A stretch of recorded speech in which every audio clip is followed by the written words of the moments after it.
আল্লাহর প্রতি তাকওয়া আমাদের কিরকম থাকতে হবে, আল্লাহর প্রতি ভয় আমাদের কিরকম থাকতে হবে। আসুন আজকে আমরা ছোট্ট একটা গল্প থেকে, ছোট্ট একটা ইতিহাস থেকে আমরা জানার চেষ্টা করব যে আল্লাহ তাআলার প্রতি আপনার আমার দৃঢ় বিশ্বাস, আল্লাহ তাআলার প্রতি আপনার আমার ভয় তাকওয়া কিরকম থাকতে হবে, কোন পর্যায়ে থাকতে হবে। আমরা যেই ভয় আল্লাহ তাআলাকে বর্তমানে করতেছি, এই ভয় কিন্তু আল্লাহ তাআলাকে প্রকৃত ভয় নয়। আল্লাহ তাআলাকে প্রকৃত ভয় করতে হলে এই গল্পটি থেকে আপনাকে শিক্ষা অর্জন করতে হবে। দেখেন, হযরত ওমর রাদিয়াল্লাহু তাআলা আনহু এর শাসনামলে উনি নিয়ম জারি করেছেন যে আজকে থেকে মদ খাওয়া একদমই নিষেধ, হারাম। যে ব্যক্তি মদ পান করবে তার গর্দান ফেলে দেওয়া হবে। অর্থাৎ ওমর রাদিয়াল্লাহু তাআলা আনহুর এই হুকুম শুনে সমস্ত মদখুর যারা ছিলেন, যত মদখুর ছিলেন, সবাই প্রতিজ্ঞা করলেন যে আজকে থেকে আর মদ খাওয়া যাবে না, কারণ মদ খেলেই কিন্তু জীবন দিয়ে দিতে হবে। তো এই কথা শোনার পরে তো সবাই তো আর আমল করতে পারে না, সবাই তো আর কাজ করতে পারে না।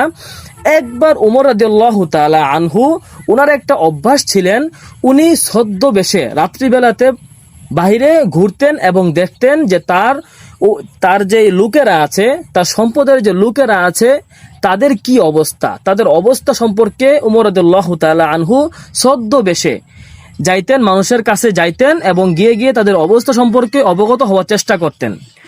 ঠিক তেমনি ভাবে এক রাত্রিতে ওমর রাদিয়াল্লাহু তাআলা আনহু রাস্তা দিয়ে যাচ্ছিলেন। ঠিক একই রাস্তা দিয়ে এক মদখুর মদ খেতে খেতে আসছিল। তো মদের বোতল হাতে ছিল, এটা খেতে খেতে আসছিল। তো মদখুর যারা আছে এরা তো বুঝেনি, মাতাল হয়ে কি বলে কি না কেউ কিন্তু বুঝতে পারে না। তো ওমর রাদিয়াল্লাহু তাআলা আনহুর গায়ের সঙ্গে ধাক্কা খেলো। ওমর তাকে ডাক দিয়ে বললেন যে, হে তুমি কে, তোমার হাতে কি? তো ওই লোকটি ওমরের কণ্ঠ শুনেই বুঝে ফেললো যে হাই হাই, আমার তো জীবন আজকে শেষ, আজকে তো আমার মরণ নিশ্চিত। ওমরের সামনে পড়ে গেছি, তাও আবার আমার হাতের মধ্যে মদ। তো এই লোক মনে মনে ভয়ে এইভাবে হাতটা পিছে নিয়ে গেল, মদের বোতলের হাতটা পিছে নিয়ে গিয়ে আল্লাহ তাআলার কাছে ফরিয়াদ করতেছে, আল্লাহ এই যাত্রায় বাঁচিয়ে দাও, এই যাত্রায় যদি আমাকে তুমি বাঁচিয়ে দাও আল্লাহ, আমি ওয়াদা করলাম, তওবা করলাম, আমি আর জীবনেও মদ পান করব না, জীবনেও মদ ছুঁয়েও দেখব না। তো উমর তাকে জিজ্ঞাসা করলে যে, হ্যাঁ তোমার হাতে কি, বের করো। তো উনি ভয়ে ভয়ে বলতেছেন যে, না হুজুর, কিছু না, হাতের মধ্যে দুধ। হাতের মধ্যে কি? দুধ, আমাকে যেতে দেন। ওমর বলতেছেন যে, তোমার হাতে দুধ না অন্য কিছু, এটা আমাকে অবশ্যই দেখতে হবে, দেখি তোমার হাতের মধ্যে কি। তো হাতটা যখন ভয়ে ভয়ে সামনে আনলো, দেখলো যে সত্যিকার অর্থেই এই মদের বোতলের মধ্যে আল্লাহ তাআলা দুধ দিয়ে দিয়েছেন। সুবহানাল্লাহ।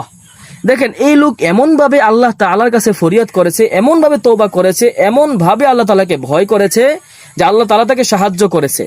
আপনি আমিও যদি প্রকৃত পক্ষে পরিপূর্ণভাবে সঠিক নিয়মে আল্লাহ তাআলাকে ভয় করি, অবশ্যই আল্লাহ তাআলা আপনাকে আমাকেও ক্ষমা করবেন, আপনাকে আমাকেও সঠিক পথ দেখাবেন। এজন্য আমার প্রিয় ভাই বন্ধুরা, আল্লাহ তাআলাকে ঠিক এইভাবেই আমাদের ভয় করতে হবে, আল্লাহ তাআলাকে ভয় করার মতো ভয় করতে হবে।